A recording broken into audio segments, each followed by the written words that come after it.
नमस्कार। दूसरा पहलू में आपका स्वागत है। मैं हूं राहुल महाजन। दूसरा पहलू में आज बात करेंगे शराब घोटाले में के कविता की जमानत और सीबीआई ईडी के एक्शन पर उठते सवालों की और यूनिफाइड लेंडिंग इंटरफेस यानी यूएलआई की। पहले बात के कविता की जमानत की। मंगलवार को बीआरएस नेता के कविता को शराब घोटाले में जमानत मिल गई। इससे पहले मनीष सिसोदिया और संजय सिंह को भी जमानत मिल चुकी है। सुप्रीम कोर्ट ने के कविता को जमानत देते हुए सीबीआई ईडी को कड़ी फटकार भी लगाई है। इस खबर का दूसरा पहलू ये है कि विपक्षी नेताओं पर ईडी और सीबीआई की कार्रवाई से पहले ही ये दोनों एजेंसियां सवालों के घेरे में हैं। अगर केजरीवाल को जल्द जमानत मिलती है तो केंद्रीय एजेंसियों के दुरुपयोग को लेकर राजनीति और गर्म होगी। दूसरी खबर यूएलआई यानी यूनिफाइड लेंडिंग इंटरफेस से जुड़ी है। Reserve bank of India UPI के बाद अब जल्द ही यूएलआई लॉन्च करने जा रहा है। इससे किसानों और छोटे कारोबारियों को लोन लेना बहुत आसान हो जाएगा। इस खबर का दूसरा पहलू ये है कि यूएलआई से बैंकिंग फ्रॉड और ज़्यादा बढ़ सकते हैं। डिजिटल पेमेंट की वजह से ऑनलाइन फ्रॉड और धोखाधड़ी कई गुना बढ़ चुके हैं।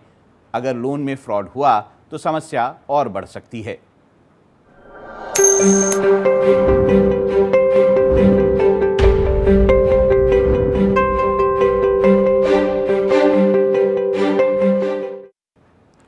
दिल्ली शराब नीति घोटाले में 5 महीने से जेल में बंद के कविता को बड़ी राहत मिली है। सुप्रीम कोर्ट ने मंगलवार को तेलंगाना के पूर्व सीएम के चंद्रशेखर राव की बेटी को ईडी और सीबीआई दोनों ही केस में जमानत दे दी। के कविता के तिहाड़ से बाहर आने के बाद राजनीति एक बार फिर गर्म हो गई है।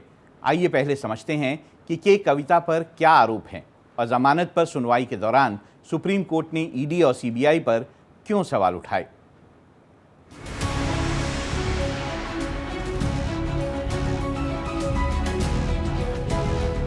आप सभी जानते हो, पूरा देश जानता है, सिर्फ राजनीति के वजह से हमें जेल में डाला गया है। देखिए, कोर्ट ने जमानत दी है, केस से बरी नहीं किया। भारतीय जनता पार्टी की सारी साजिशें नाकाम हो रही हैं एक के बाद एक। दिल्ली शराब नीति घोटाले में पहले आम आदमी पार्टी के सांसद संजय सिंह को जमानत मिली, फिर पूर्व उप मुख्यमंत्री मनीष सिसोदिया को सुप्रीम कोर्ट ने राहत दी।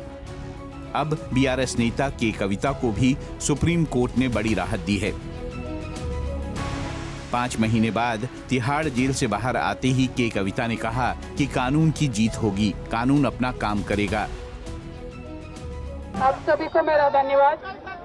5.5 महीने के बाद आज फैमिली से, मेरे बेटे से, पति से, मेरे भाई से, सबसे मिलके थोड़ा हम भावुक हो गए हैं। लेकिन इस स्थिति का लिए जो रिस्पॉन्सिबल है वो सिर्फ और सिर्फ राजनीति है। आप सभी जानते हो, पूरा देश जानता है, सिर्फ राजनीति के वजह से हमें जेल में डाला गया है। हमारा कोई गलती नहीं है और ये जरूर हम फाइटर है, हम लड़ेंगे, हम अपने आप को बिल्कुल बेगुनाह साबित करेंगे। सुप्रीम कोर्ट ने के कविता को ईडी और सीबीआई दोनों के ही मामलों में 10-10 लाख के मुचलके पर जमानत दी है। उन्हें अपना पासपोर्ट निचली अदालत में जमा करना होगा। के कविता को जमानत मिलने के बाद भारत राष्ट्र समिति ने बीजेपी पर बड़ा हमला बोला है। बीआरएस सदस्य कृषांक ने एक्स पर लिखा, जेल में 164 दिन, कोई भी सबूत पेश नहीं किए गए, उनके खिलाफ लगाए गए झूठे आरोप भी सिद्ध नहीं किए जा सके। बीजेपी हार गई, कविता जीत गई। सुप्रीम कोर्ट आपका धन्यवाद। इससे पहले दिल्ली हाईकोर्ट ने 1 जुलाई को के कविता की जमानत याचिका खारिज कर दी थी और उन्हें पीएमएलए अधिनियम की धारा 45 के प्रावधानों में छूट देने से इनकार कर दिया था। लेकिन सुप्रीम कोर्ट ने दिल्ली हाईकोर्ट की टिप्पणी से असहमति जाहिर की। के कविता को जमानत देते हुए सुप्रीम कोर्ट की पीठ ने कहा कि ऐसे मामलों में निर्णय लेते समय अदालतों को न्यायिक रूप से विवेक का प्रयोग करना चाहिए। कोर्ट ये नहीं कहता कि केवल इसलिए कि कोई महिला पढ़ी लिखी है या सांसद या विधायक है तो वो पीएमएलए अधिनियम की धारा 45 के प्रावधानों के लाभ की हकदार नहीं है। सुप्रीम कोर्ट ने यह भी कहा कि शराब घोटाले के मामले में जांच पूरी हो चुकी है। सीबीआई और ईडी दोनों मामलों में चार्जशीट दायर कर चुकी है। साथ ही दोनों मामलों में ट्रायल जल्द पूरा होने की संभावना नहीं है, क्योंकि 493 गवाहों और करीब 50,000 पन्नों के दस्तावेजों की जांच अभी बाकी है, जिसमें वक्त लगेगा। Justice B R. गवई और जस्टिस के.वी. विश्वनाथन की पीठ ने के कविता को जमानत देते हुए भी वही बात दोहराई जो मनीष सिसोदिया को जमानत देते वक्त कही थी। पीठ ने कहा कि किसी विचाराधीन हिरासत को सजा में नहीं बदला जाना चाहिए। धन शोधन निवारण अधिनियम पीएमएलए की धारा 45(1) के प्रावधान के तहत महिला को जमानत के मामले में विशेष विचार का अधिकार है। के कविता की जमानत पर आम आदमी पार्टी नेता मनीष सिसोदिया ने कहा कि बीजेपी ने मनगढ़ंत कहानी रची और कुछ आरोपियों से झूठे बयान दिलवाकर आप नेताओं को गिरफ्तार किया गया। बीजेपी की एजेंसियों ने झूठी कहानी रची थी जिसका पर्दाफाश होता जा रहा है। दूसरी तरफ बीजेपी कह रही है कि जमानत एक प्रक्रिया है और सीबीआई और ईडी के पास पर्याप्त सबूत हैं। जल्द ही ट्रायल शुरू होगा। देखिए, ये केस के कविता जी के बारे में भी और जितने अक्यूज हैं, ये पूरी तरह से भारतीय जनता पार्टी ने एक मनगढ़ंत कहानी रच के और लोगों से, जो लोग हमारे खिलाफ भी बयान नहीं दे रहे थे, उनको जेल में डाल के झूठे बयान दिलवा के उनसे फिर उनको मदद की रिलीज होने में कि अच्छा चलो तुमको जेल में डालते हैं, 6 महीने जेल में रखेंगे, फिर बाहर जाओगे। फिर उनसे कहते थे कि भाई बयान दे दो इनके खिलाफ। केस से बरी नहीं किया और अभी मामला चलेगा। सीबीआई और ईडी अपने सबूत कोर्ट में पेश करेगी और ट्रायल भी चलेगा। मुझे लगता है कि एक रूटीन प्रोसेस है बेल मिलना, इसके कारण से ये कहना कि कोई सबूत नहीं पेश किया, ये गलत है। आइए आपको बताते हैं कि दिल्ली शराब घोटाले में के कविता पर क्या आरोप हैं। के कविता पर आरोप है कि उनके साउथ ग्रुप ने आम आदमी पार्टी के नेताओं को 100 करोड़ की रिश्वत दी। ये रिश्वत विजय नायर और दूसरे लोगों के जरिए पहुंचाई गई। ईडी के मुताबिक के कविता ने 19 और 20 मार्च 2021 को आरोपी विजय नायर से मुलाकात की थी। कविता को ईडी ने 15 मार्च 2024 को हैदराबाद से गिरफ्तार किया था। ईडी के बाद सीबीआई ने के कविता को गिरफ्तार किया। तब से वो तिहाड़ जेल में बंद थीं। दिल्ली शराब घोटाले में सीबीआई और ईडी अब तक 16 लोगों को गिरफ्तार कर चुकी है। समीर महेंद्रू और विजय नायर से लेकर दिल्ली के सीएम केजरीवाल को भी तिहाड़ जाना पड़ा, लेकिन 18 महीने की जांच के बावजूद अभी तक इस केस में ट्रायल शुरू नहीं हो सका। के कविता पिछले 5 महीने से जेल में बंद थीं। इससे पहले मनीष सिसोदिया को 17 महीने जेल में बिताने पड़े। आप सांसद संजय सिंह भी 6 महीने जेल में रहे। दिल्ली के मुख्यमंत्री अरविंद केजरीवाल अभी भी जेल में हैं। आम आदमी पार्टी के नेताओं का कहना है कि जल्द ही अरविंद केजरीवाल को भी जमानत मिलेगी, क्योंकि शराब घोटाला पूरी तरह से झूठा है और सीबीआई ईडी के आरोप मनगढ़ंत हैं। अगर अरविंद केजरीवाल को जमानत मिलती है तो इस मुद्दे पर राजनीति और तेज होगी। जिस तरह से संजय सिंह, मनीष सिसोदिया और अब के कविता को जमानत मिली है, उससे कहीं ना कहीं सीबीआई ईडी की जांच और आरोपों पर सवाल उठ रहे हैं। आम आदमी पार्टी शुरू से ही कह रही है कि शराब नीति घोटाले के सभी आरोप झूठे हैं और मनगढ़ंत हैं। जमानत देते हुए सुप्रीम कोर्ट ने भी ईडी सीबीआई को फटकार लगाई है। अगर अरविंद केजरीवाल को भी जल्द जमानत मिलती है तो केंद्रीय एजेंसियों के गलत इस्तेमाल के मुद्दे पर विपक्ष मोदी सरकार पर और ज्यादा हमलावर होगा।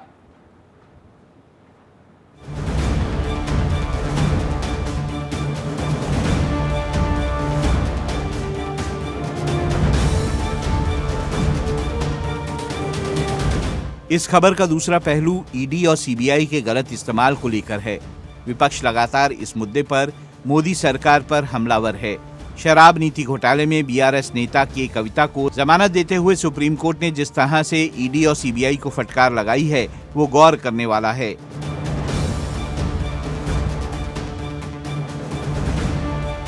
Justice B R. गवई और जस्टिस के.वी. विश्वनाथन की पीठ ने सीधे तौर पर सीबीआई और ईडी की निष्पक्षता पर सवाल उठाए हैं। पीठ ने कहा है कि अभियोजन पक्ष को निष्पक्ष होना चाहिए। खुद को दोषी ठहराने वाले व्यक्ति को गवाह बनाया गया है। कल आप अपनी मर्जी से किसी को भी चुन सकते हैं। आप किसी भी आरोपी को चुनकर नहीं रख सकते। ये कैसी निष्पक्षता है? कोर्ट ने कहा कि कुछ आरोपियों को सरकारी गवाह बनाने का सिलेक्टिव अप्रोच ठीक नहीं है। कि कविता को जमानत देते हुए सुप्रीम कोर्ट ने ईडी सीबीआई से ये भी सवाल किया है कि वो सबूत क्या हैं जो ये दिखाते हैं कि के कविता कथित घोटाले में शामिल थीं। ईडी सीबीआई की निष्पक्षता पर जो सवाल सुप्रीम कोर्ट ने उठाए हैं, वो सवाल विपक्षी नेता लगातार उठा रहे हैं। विपक्ष का साफ कहना है कि केंद्रीय एजेंसियां बीजेपी के इशारे पर काम कर रही हैं। विपक्ष को खत्म करने और राजनीतिक स्वार्थ के लिए विपक्षी नेताओं पर मनी लॉन्ड्रिंग और भ्रष्टाचार के मामले दर्ज किए जा रहे हैं और उन्हें जेल में डाला जा रहा है। पिछले 2 साल में दिल्ली के मुख्यमंत्री अरविंद केजरीवाल, झारखंड के मुख्यमंत्री हेमंत सोरेन, दिल्ली के पूर्व उप मुख्यमंत्री मनीष सिसोदिया, आम आदमी पार्टी नेता संजय सिंह, दिल्ली के पूर्व मंत्री सत्येंद्र जैन और बीआरएस नेता के कविता भ्रष्टाचार और मनी लॉन्ड्रिंग के मामले में जेल जा चुके हैं। इनके अलावा आरजेडी अध्यक्ष लालू यादव और उनके परिवार पर भी गिरफ्तारी की तलवार लटक रही है। लालू यादव पर लैंड फॉर जॉब घोटाले का आरोप है। नेशनल हेराल्ड केस में सोनिया गांधी और राहुल गांधी के खिलाफ भी ईडी जांच कर रही है। आम आदमी पार्टी को तोड़ने की मंशा है। अरविंद केजरीवाल जी की गिरफ्तारी के पीछे आम आदमी पार्टी को खत्म करने की मंशा है। ईडी की कार्रवाई के पीछे कोई जांच का उद्देश्य नहीं है, भ्रष्टाचार को उजागर करने का उद्देश्य नहीं है। ईडी की कार्रवाई के पीछे, ईडी के छापे के पीछे, ईडी की जांच के पीछे सिर्फ और सिर्फ आम आदमी पार्टी को तोड़ने का मकसद है। सरकारी संस्थाएं हैं और सरकारी संस्थाएं वही काम करेंगी जो सरकार कहेगी। यही तो सवाल है लोकतंत्र में कि जो इंस्टीट्यूशंस हैं वो इंस्ट्रूमेंट हैं आजकल, और इंस्ट्रूमेंट्स बनकर के भारतीय जनता पार्टी को खुश कर रहे हैं।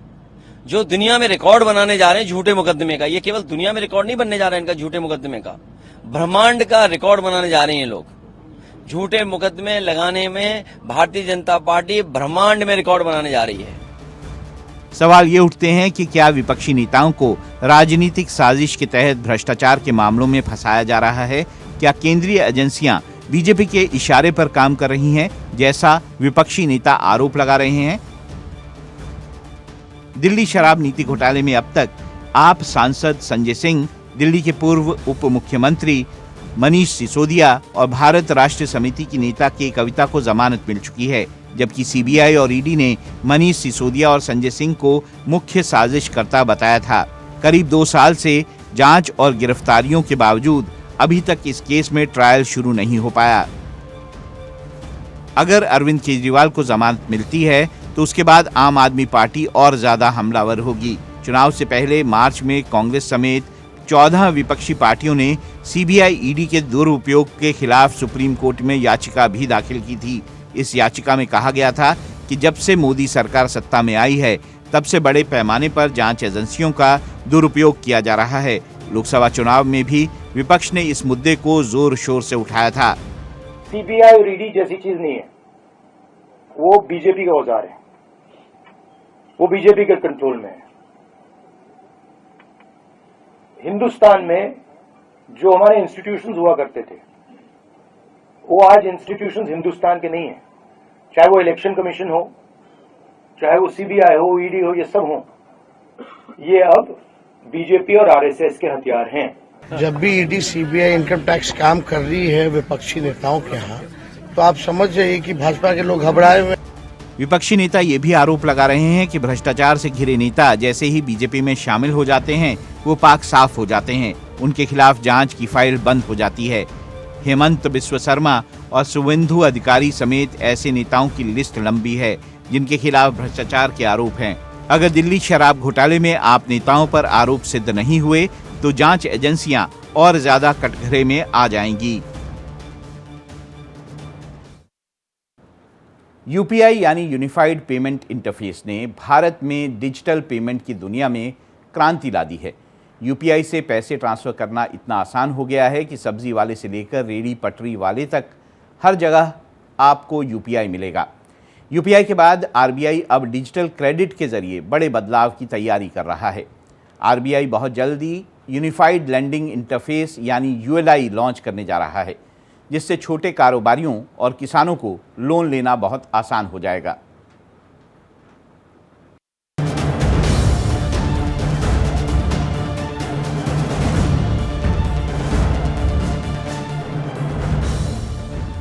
अभी जैसे यूपीआई से 1 सेकंड में पेमेंट और मनी ट्रांसफर होता है, वैसे ही मिनटों में लोन का सपना भी पूरा होने वाला है। जी हाँ, लोन के लिए अब आपको महीनों बैंकों के चक्कर नहीं काटने पड़ेंगे, क्योंकि आरबीआई जल्द ही लॉन्च करने वाला है यूएलआई, यूनिफाइड पेमेंट इंटरफेस यानी यूपीआई की बड़ी सफलता के बाद रिजर्व बैंक अब राष्ट्रीय स्तर पर यूनिफाइड लेंडिंग इंटरफेस यानी यूएलआई लॉन्च करने की तैयारी कर रहा है। आरबीआई गवर्नर शक्तिकांत दास ने इसकी जानकारी दी है। आरबीआई की ओर से यूएलआई के पायलट प्रोजेक्ट को सफलतापूर्वक पूरा कर दिया गया है। Just like the UPI transformed the payments ecosystem, we expect that ULI will play a similar role in transforming the lending ecosystem in India. RBI governor का कहना है कि पायलट प्रोजेक्ट के अनुभव के आधार पर जल्द ही यूएलआई सिस्टम को लॉन्च किया जाएगा। ये पूरी तरह से यूपीआई की तरह ही होगा और कृषि और एमएसएमई को लोन देने का काम करेगा। JM, UPI, ULI digital infrastructure journey में अहम भूमिका निभाने वाले हैं। आइए जानते हैं कि आखिर यूनिफाइड लेंडिंग इंटरफेस है क्या। बैंकिंग सिस्टम में डिजिटलाइजेशन को आगे बढ़ाने के लिए आरबीआई ने पिछले साल इसे लॉन्च किया था। क्रेडिट देने के लिए यूएलआई का ये पायलट प्रोजेक्ट लॉन्च किया गया था। इसमें शख्स की अनुमति के आधार पर डिजिटल इंफॉर्मेशन उपलब्ध कराई जाएगी। इसमें कई राज्यों के जमीनों के रिकॉर्ड, मल्टीपल डेटा प्रोवाइडर्स से लोन देने वाली कंपनियों को डेटा उपलब्ध कराना शामिल है। इससे छोटे और ग्रामीण क्षेत्रों के लोगों को लोन देने के समय में कमी आएगी। ग्राहक या एमएसएमई का व्यापार करने वाले इस इंटरफेस पर जाकर अपने लोन को अप्लाई कर सकेंगे।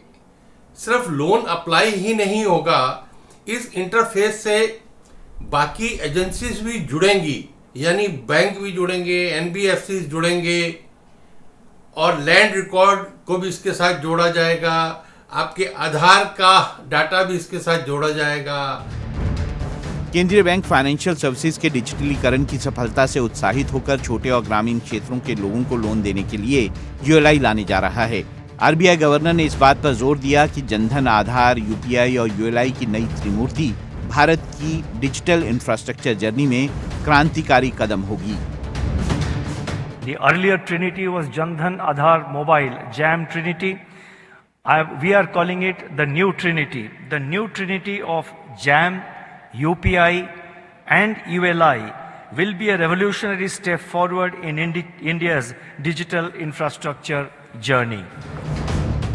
यूएलआई से कैसे बैंकिंग और लोन के क्षेत्र में क्रांति आएगी, आइए ये भी जान लीजिए। इससे कर्ज लेने वालों को बहुत ज्यादा दस्तावेज देने की जरूरत नहीं होगी। किसानों, सूक्ष्म, लघु और मध्यम उपक्रमों को बिना किसी बाधा के कर्ज मिलेगा। एक प्लेटफॉर्म पर कर्ज देने वाले बैंकों को सुगम और सहमति आधारित डिजिटल जानकारी मिलेगी। यूएलआई आर्किटेक्ट में सामान्य और स्टैंडर्ड एपीआई हैं। इसमें विभिन्न स्रोतों से आने वाली जानकारी के लिए प्लग एंड प्ले अप्रोच का इस्तेमाल किया गया है। इससे खास तौर पर छोटे और ग्रामीण क्षेत्रों में कर्ज लेने वालों के लिए ऋण मंजूरी में लगने वाला समय भी कम होगा, क्योंकि क्रेडिट के मूल्यांकन में लगने वाले समय को यूएलआई कम कर देगा। इससे कई टेक्निकल इंटीग्रेशन की जटिलता कम हो जाएगी। ये तो एक तो बहुत ही आसान तरीका है, मतलब जो लोन लेने का जो आ रहा है, तो इसमें जितने भी डाउट्स की अगर मैं बात करूं तो जैसे जैसे ये मतलब इम्प्लीमेंटेशन होता जाएगा तो लोगों का वैसे वैसे धीरे धीरे डाउट्स सारे क्लियर होते जाएंगे इसमें, बराबर। तो ये कोई मतलब कोई एकदम से भी नई चीज़ नहीं है। ये एक वही चीज़ है जो अभी तक की जो यूपीआई काम कर रहा था, जो डायरेक्टली पेमेंट हो जाते हैं आज की तारीख में, उसी तरह से यूएलआई भी एक इस तरीका आ रहा है कि जिससे फटाफट लोगों को मतलब आसानी से लोन मिल सके और एक देश में मतलब एक गति आएगी। यूएलआई से कागजी कार्रवाई में वक्त नहीं लगेगा और लोन की दिक्कतें खत्म होंगी। कृषि और छोटे कारोबारियों को इससे बहुत बड़ा फायदा होगा।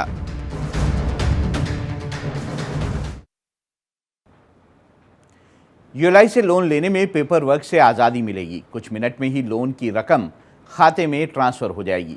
लोन के लिए अप्लाई करने के बाद जैसे ही बैंक से लोन अप्रूव होगा, सिक्योरिटी पिन डालते ही रकम खाते में ट्रांसफ़र हो जाएगी।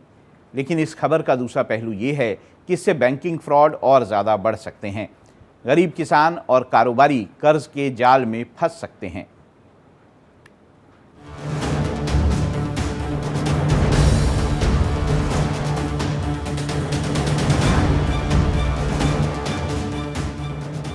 मौजूदा वक्त में लोन या फिर कर्ज लोगों की जिंदगी का हिस्सा बन गया है। घर खरीदने के लिए कर्ज, गाड़ी के लिए कर्ज, यहाँ तक कि लग्जरी सामान खरीदने के लिए भी लोग लोन लेते हैं और फिर EMI में भुगतान करते हैं। लोन का प्रचलन इस कदर बढ़ गया है कि आजकल आए दिन लोन के लिए कॉल्स आती रहती हैं। लोगों की मजबूरी का फायदा चाइनीज इंस्टेंट लोन ऐप भी खूब उठाते हैं, जो आसानी से लोन देते हैं, लेकिन ब्याज की दरें और वसूली की शर्तें बहुत खतरनाक स्तर पर पहुंच जाती हैं और कर्ज लेने वाला बुरी तरह फंस जाता है। माना जा रहा है कि यूनिफाइड लेंडिंग इंटरफेस ULI के आने से चाइनीज लोन ऐप से लोगों को आज़ादी मिलेगी और इस सिस्टम से फटाफट लोन मिलेगा। लेकिन इस खबर का दूसरा पहलू ये है कि ULI के आने से किसान और छोटे कारोबारी कर्ज के जाल में और ज्यादा फंसेंगे। आइए आपको बताते हैं कि इसके नुकसान क्या हो सकते हैं। आसानी से लोन मिलने पर लोग कर्ज के जाल में फंसेंगे। थोड़ी जरूरत होने पर भी लोग ऐप पर कर्ज के लिए अप्लाई करेंगे। इससे गरीब किसान और छोटे कारोबारी EMI के तनाव में जिएंगे। चाइनीज ऐप और क्रेडिट कार्ड की तरह फ्रॉड भी ज्यादा होंगे। लोगों को बैंकिंग फ्रॉड और धोखाधड़ी की टेंशन रहेगी। बैंकों के पास लोगों की प्रॉपर्टी, जमीन की निजी जानकारी होगी। कर्ज के चक्रव्यूह में फंसकर सुसाइड की खबरें आए दिन सामने आती हैं। सवाल ये है कि अगर कर्ज UPI पेमेंट की तरह आसान होगा तो हर कोई कर्ज के जाल में फंसा रहेगा। दूसरी ओर बैंकिंग फ्रॉड सबसे बड़ा खतरा है। UPI के आने के बाद देश में बैंकिंग फ्रॉड लगभग दोगुने हो चुके हैं। आंकड़ों पर नजर डालिए तो वित्त वर्ष 2023-24 में बैंक से जुड़े फ्रॉड 36,075 तक पहुंच गए, जबकि ये आंकड़े एक साल पहले 13,564 थे। बैंकिंग फ्रॉड के ज्यादातर मामले कार्ड, इंटरनेट बैंकिंग और UPI के जरिए हुए हैं। RBI और पुलिस प्रशासन की तमाम कोशिशों के बावजूद ऑनलाइन फ्रॉड कम नहीं हो रहे। आए दिन कोई न कोई फ्रॉड का शिकार हो रहा है। सवाल ये है कि क्या ULI के आने से फ्रॉड की टेंशन और ज्यादा नहीं बढ़ेगी? दूसरी तरफ ULI प्लेटफॉर्म पर कर्ज लेने वाले व्यक्ति की भूमि और प्रॉपर्टी का रिकॉर्ड भी होगा। इससे निजी जानकारी गलत हाथों में जाने का भी खतरा है। सवाल ये भी है कि एक तरफ सरकार किसानों और कारोबारियों को कर्ज मुक्त बनाने की बात करती है, लेकिन दूसरी तरफ उन्हें कर्ज के जाल में फंसाने की भी तैयारी है। क्या गारंटी है कि बैंक मनमाना ब्याज नहीं वसूलेंगे और कर्जदार को परेशान नहीं करेंगे? सवाल ये भी है कि एक तरफ सरकार किसानों और कारोबारियों को कर्ज मुक्त बनाने की बात करती है, लेकिन दूसरी तरफ उन्हें कर्ज के जाल में फंसाने की भी तैयारी है। क्या गारंटी है कि बैंक मनमाना ब्याज नहीं वसूलेंगे और कर्जदार को परेशान नहीं करेंगे? अब बात करते हैं मेडिकल के क्षेत्र में नई क्रांति की। पिछले दिनों प्रधानमंत्री मोदी यूक्रेन गए और यूक्रेन सरकार को 4 भीष्म क्यूब्स उपहार में दिए। आइए जानते हैं भीष्म क्यूब क्या होता है और मेडिकल इमरजेंसी की स्थिति में ये कैसे काम करता है। भीष्म क्यूब एक कॉम्पैक्ट और पोर्टेबल मेडिकल यूनिट है, जिन्हें विशेष रूप से आपातकालीन स्थितियों में घायल या बीमार के इलाज के लिए डिज़ाइन किया गया है।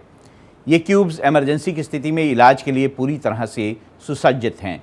ये वॉर और आपदा प्रभावित क्षेत्रों में लोगों की ज़िंदगी बचाने में अहम योगदान देता है। भीष्म क्यूब में ट्रॉमा किट, सर्जिकल उपकरण, दवाएं और ज़रूरी उपकरण शामिल होते हैं। इस भीष्म क्यूब को एक्चुअली 2 मदर क्यूब से बनाया गया है और एक मदर क्यूब में 36 किट है। यानी एक किट जो है, जो हमारे पास जैसे फर्स्ट एड बॉक्स होती है उस तरह की किट है, जिसमें मेडिसिन जो फर्स्ट एड के ज़रूरत होते हैं और जो मलहम पट्टी ज़रूरत होते हैं, जैसे जो घायल हो जाते हैं सैनिक उनके लिए और जो आम जनता घायल होंगे उनके लिए, और जो कॉमन सी बीमारी है जैसे बुखार हो गई, सर्दी हो गई, जुकाम हो गए, है ना, टेटनस वगैरह के इंजेक्शन हो गए और गॉज पीसेस हो गए, ये सब से सम्मिलित ये एक किट बॉक्स है। और ऐसे 36 किट बॉक्स मिलके एक मदर क्यूब बनते हैं और 2 मदर क्यूब मिलके एक भीष्म क्यूब बनता है। और ऐसे 4 भीष्म क्यूब दिए गए हैं। जो मरीज आएंगे, जो घायल होके आएंगे युद्ध के दौरान, जो सैनिक घायल होके आएंगे, उनको ये 90% तक फर्स्ट एड देगी, जिसमें कि जैसे जो सैनिक घायल होके आएंगे जिनके ब्लीडिंग काफ़ी ज़्यादा हो रही होगी, उनके लिए, जो घायल होके आएंगे उनको ड्रेसिंग करने के लिए, और बहुत सारे ऐसे बीमारियां जो कॉमन सी फैलती है जैसे लूज मोशन हो गए, डायरिया जैसी कंडीशन हो गई, फीवर हो गए, कॉमन कोल्ड हो गए, तो ये सब सारे ट्रीटमेंट के लिए भी उसमें मेडिसिन अवेलेबल है उस भीष्म किट बॉक्स में। दूसरा पहलू में आज इतना ही। कल फिर मिलेंगे शाम 7 बजे कुछ और खबरों और उनके दूसरे पहलुओं के साथ। तब तक मुझे यानी राहुल महाजन को दीजिए इजाज़त, लेकिन आप बने रहिए हमारे साथ, क्योंकि इंडिया डेली पर अभी बाकी हैं कई और खबरें।